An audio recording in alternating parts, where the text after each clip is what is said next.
Good afternoon. And welcome to edition 3 of the Greybeards Report. This is from Sam Adams. If ever a time should come when vain and aspiring men, or women in our case, shall possess the highest seats in government, our country will stand, fuck me, God, okay, let's do it now, all right. Thank God. Want me to read it? Give me one more try, okay.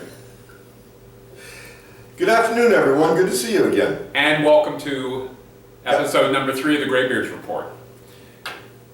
I will start with a message from Samuel Adams. Oh, I thought you were going to start with a beer from Samuel Adams.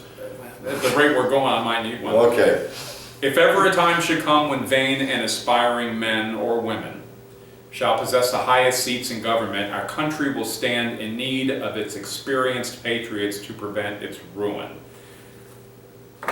He must have had us in mind when he wrote this. Because it was our patriots that stood up the last 3 years against poor management, poor government, some could say corrupt government, and continued to push for better. And I believe that, something I wasn't willing to do or able to do to sit there myself. I hadn't attended meetings for 3 years. Well, I've been used to it. Been attending meetings probably regularly for at least 12 years. And I thank you and the others that did keep at it and made our voices heard. That because again, as you understand with our charter, it's all about the residents. And if we have commissioners or employees that cannot deal with the residents, they're simply not in the right place at the right time. Right. Okay, so let's move on to pick up where we left things off on our last video, which is about the end of January. And we'll start with a letter from Gray Robinson, which is a resignation letter or excerpts from it, dated the 29th of January. While it has been an honor for Gray Robinson to serve as your village attorney, we believe, since 2018, we believe it is in our mutual best interest to resign from serving the village attorney and terminate our legal representation of the village. We are proud to have represented the village and confident that Gray Robinson has provided excellent legal counsel to serve all of the village's legal needs. I'm not sure I agree with that part. Nope, big nope there. However, some recent developments has caused us to question whether it would be productive to continue that relationship. And he goes on to say, being able to ensure the effectiveness and safety of our attorneys is paramount. And I wanted to make a special note of the safety of their attorneys and the date of this letter being the 29th of January, as both will come up a little later in our discussion. Wrapping it up in the last paragraph, and it's brief. It's only a couple paragraphs long. It mentions that during this interim period that they will assign a Gray Robinson shareholder, Julia Mandel, to oversee basically the wind down or wrap up of services. So to me it seems like they had pulled Rebecca Rodriguez, who is our former village attorney, from further participation. At least that's the way it reads to me. Right, and Julia Mandel resides in Tampa, so they had to bring someone down from Tampa. Yeah. Which tells me that they didn't have anybody around here to service locally. I guess that deep bench was oversold. I think that deep bench is a little misrepresented, I'm sorry. Okay, moving on, the January meeting, as we stated in the last, was canceled. Stall tactic, whatever the reasons, it doesn't matter. Got a lot of coverage, including I think 2 articles in the Herald. Yeah. So now it takes us to the February meeting, where Ghidorah's, or Monster Ghidorah's 3 heads were lopped off one way or the other by you can't fire me, I quit, and or suspension. So basically the 3 heads of Ghidorah would have been Tracy, of course, Christian, and Rebecca Rodriguez, who were all former or suspended pending investigation or pending appeal. The attorney resigned. At first they reassigned Rebecca, and then they resigned. And Christian was suspended with pay, and Tracy resigned 2 hours before the meeting. Also at the February meeting, we were positioned to have interim standing in place. So our Public Works Manager, David Hernandez, has assumed the managers as an interim manager position. Right. And we brought back a previous attorney, John Herron, as interim. to serve as interim attorney. Correct. And we could conduct business. So that was 2 months worth of an agenda shoved into February because of January's non-meeting meeting. Okay, The directions I noticed from the commission were a little bit different, rolling back some of Tracy's authoritarian tactics, which included strict rule of establishment, her authority, and of course demanding political obedience. Lol, Tracy, know your audience. You've heard me say that to you before. Yeah, they stopped reading the decorum rules before speaking. The sign-in was eliminated. The sign-in was eliminated, exactly. And the Sergeant of Arms was in the back of the room where they used to be. Actually, we never had a Sergeant of Arms before. What we had was we always had a police officer standing duty. We never had officially a Sergeant of Arms. And I don't think we ever needed one. And we didn't, and now we don't have one again. There's just there's a police officer on duty. So we got through some of the meetings agendas, and basically it was a pleasant experience. It was nice to be back. I think the tension in the air was gone, and it was noticeable that it just have a more relaxed feeling. Yeah, the air is a little fresher and the sun's a little brighter. There's a noticeable difference. Okay, also due to everything that we just discussed, we have yet another special election upcoming, which would mean since Tracy has taken over or took over the village, 4 commissioners, including herself, resigned early, and 3 special elections that we have had again since she was involved. So and there's your election costs about $16,500, by the way. There's your legacy, Tracy. Well done. Christian's appeal and timing, it did. I think he contacted the village late in the process this week and said he does want to appeal. On the last day of the period that he could. Would you have any idea what grounds for appeal would be in this case? I don't think he has any grounds for appeal. I think he's either using it could be well, first thing, I think he gets another 2 weeks of pay out of us if the hearing needs to take place between no earlier than 10 days and no later than 15 days. So there's that. And I think he's using it as leverage, possibly, in negotiating for a settlement. That sounds reasonable, and this is scheduled for the March meeting, so we should have this as part of the normal March meeting. Right. At least that saves us a couple dollars for a special meeting just for this. Right. Oh, one more thing. If he's fired with cause, then we don't pay him any severance. Correct. And that's what he's fighting for right now, I think. That makes sense. Now we're going to be moving to the fake news section of the report. And another quote at this point from Socrates, which reads, "When debate is lost, slander becomes a tool of the loser." It's good. Let's talk about the petition that was circulated on the February meeting. There was a smattering of homes and people that had signed on it. I believe you went and reached out to a couple people on the list. What did you yield from that? Well, there were several names on the list of people I know fairly well, so I was actually kind of surprised they were on there. And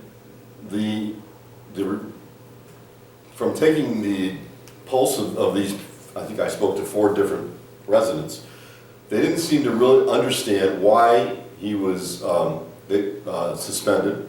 Frankly, I think they thought he was fired. And they were told, from what I gathered, that he's kind of a nice guy, let's give him another chance. That's the information they were told. And they put their name down on this piece of paper. With respect, the people that I saw on the list are those that do not attend meetings, aren't active on Nextdoor, probably are not active in the YouTube videos and watching them back. So it was probably easy pickings telling a story that seemed pretty biased from what you're telling me and one-sided, as opposed to the whole truth. Well, I think that a neighbor comes and most people want to be friendly with their neighbors, and they're asking them to consider continuing or at least giving him his job back is basically what they wanted to do. And they said, okay, let's give him another chance. I don't know. I wasn't there. That's my guess. Well, it doesn't look like it's standing up in the face of scrutiny No. very well. And that leads us to a police report that was issued. Let's talk about that as well as the dates, because that will tie into the 29th of January date that I had mentioned earlier. Please. So, police report. This is, it says original date is January 31st, 2020. And there was an email sent to Commander Walschlager, who we call Nick. It goes as follows. I would like to report that on Friday, January 31st, at around 8 a.m., I observed Commissioner Scenario mounting his bike with a backpack as he came down the driveway of a currently unoccupied house. I find it troubling that he may be residing on the property. Goes on to say, I'm aware of the current situation as it is broadcasted all over next door. But was it really, or was it just the video we made that she was referring I don't remember it being talked about on next door. It wasn't that well known. We did talk about it in the video. Right. And goes on to say that, well, further, so what happened next was the police investigated. And the police, well, I'm sorry, let me take one step back here. It says he was on a bicycle. Dan doesn't own a bicycle. Never seen him on a bike. He doesn't own it. I asked him. I specifically asked him about this, and he denied. He says it's not true, and we'll get into that in a minute. But he doesn't have a bicycle, first of all. So anyway, the police investigated this. They did not. And the result was they did not see any signs of the house being used or occupied by anyone. They didn't see any signs of the area being used by anyone. So I suppose that means maybe somebody was living in the backyard. It says further that Rebecca Rodriguez, our former attorney, wanted the property dusted for prints. Now, this is subsequent to the resignation. What's going on with that? Let's hold up a second here.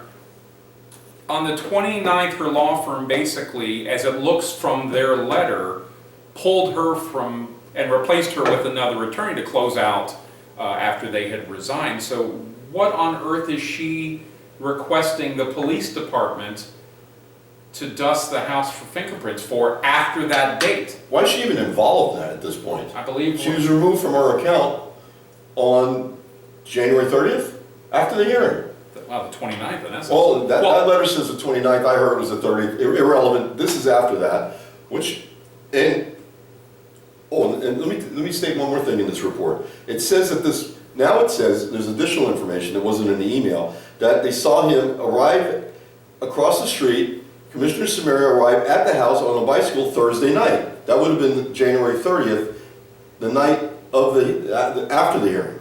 Now, I happen to know that Dan was with the help of one of his friends, was packing the house up from the afternoon after the hearing when he got back here until early hours of January 31st. So there's no way he arrived at that house Thursday night. And I think Milton has some other information. Well, further, we have proof that on the morning of the 31st of January, Dan is at the circuit court in Miami-Dade County, basically with a motion to reverse the unlawful possession of the property. So how can he be in according to this email from resident, how can he be in two places at one time? This is not factually accurate, folks. I happen to know that Dan told me after the hearing on the 30th that the first thing he planned to do the next morning was go and appeal the eviction. So Dan told me what he was going to do the next morning. Dan wasn't there Thursday night, and apparently he wasn't there Friday morning either. Does Dan have a doppelganger? Maybe, or maybe he knows how to teleport. Maybe we should hold that for another Maybe session. we should. Some holes in that, and bruh, what are you thinking? You just can't make things up and file false police reports. Well, I think it's a crime, isn't it? Moving on. It's not for us to say. I also was alerted due to the legal bills that Rebecca herself was back at court on the 4th of this month, again, after they pulled the plug on our account, trying to further something regarding the Dan case. Now, this happened to just coincide, be the day of our meeting that night. That's right, so she was that night. So she was in court back that morning, still trying to work something out to get Dan, I guess, thrown off the commission. Apparently trying to prevent him from attending the meeting. And so that there would be only 4 in attendance, which would be, at anything, assuming Will voted with Tracy, a 2-2 push, right, as opposed to being in the minority. And I think that might be one of the reasons Tracy quit. She resigned 2 hours before the meeting. Talk about a Hail Mary, and it also shows Tracy's conviction to serve this community, which was not any interest if she couldn't continue, playing boss. Now we haven't gotten a hold of that legal bill yet, but I heard the same thing that Milton heard. What was she doing involved? On February 4th, several days after she's been replaced, and I don't understand what's going on around here. Well, I certainly hope we're not going to pay for all of this. Well, me too. Basically, the last point of all of this is that I covered, now I got about a week and a half ago, which got a lot of views on the blog, basically the idea that these women, which were 4 in total, including Tracy and Rebecca, were threatened or bullied out of office and woe is them, etc. As opposed to going into all of that now in further detail, since it has been out for about a week and a half, I'll just include in the card below the link to that for anyone that would like to read that in detail and basically debunk the entire idea through public records request with the police department that there were no threats, there were nothing done that was out of line, and that was just fabricated as well. To, I guess, look for sympathy or to play the victim. I specifically asked the police department, there were no police reports filed by anyone that claimed they were threatened. And I guarantee you, if they had been threatened, they would have filed a police report. Desperate times require desperate measures. I would like to add, the basis of the lawsuit, I don't think we got into that. Please. The manager claimed, and the manager is the one that filed this lawsuit against a sitting commissioner. He's not authorized to do so. This was gross insubordination, and one of the principal reasons that he was suspended with pay on the February 4th meeting. Now, having said all that, the charters and his contract specifically say that the manager's duties are to uphold the charter, not interpret the charter. So no matter what, I can't imagine what possible defense he has for his suspension with pay and what I assume will be his ultimate firing for cause. It'll be interesting to see in his appeal if we even get there. I assume we're going to see the 3 people eating each other, pointing fingers at each other, and passing the blame along to each other. That's what I assume. I don't know, but that's going to be my guess. Right. I believe I heard that on the legal bills, which I have yet to see, but that Rebecca basically threw Christian under the bus, and said he was the one that instituted the lawsuit, and he claims that he did it on legal advice. Well, as doesn't matter. As I said, it looks like the bus is going to roll over all of them a couple of times. Right, exactly. So it doesn't matter. And by the way, the lawsuit isn't the only reason that he was suspended with pay. There's willful neglect of duties. There's a number of instances that surround that as well. Including the debacle with FEMA and the Hurricane Irma aftermath. But we're going to cover that in a future edition in detail, so I won't waste time or we won't go into that today. Anything else you'd like to add? No, I think we bored these people enough for today. What do you think? Okay, I think we're out. Keep on growing. Keep on growing, man. All right. Thank you. Have a great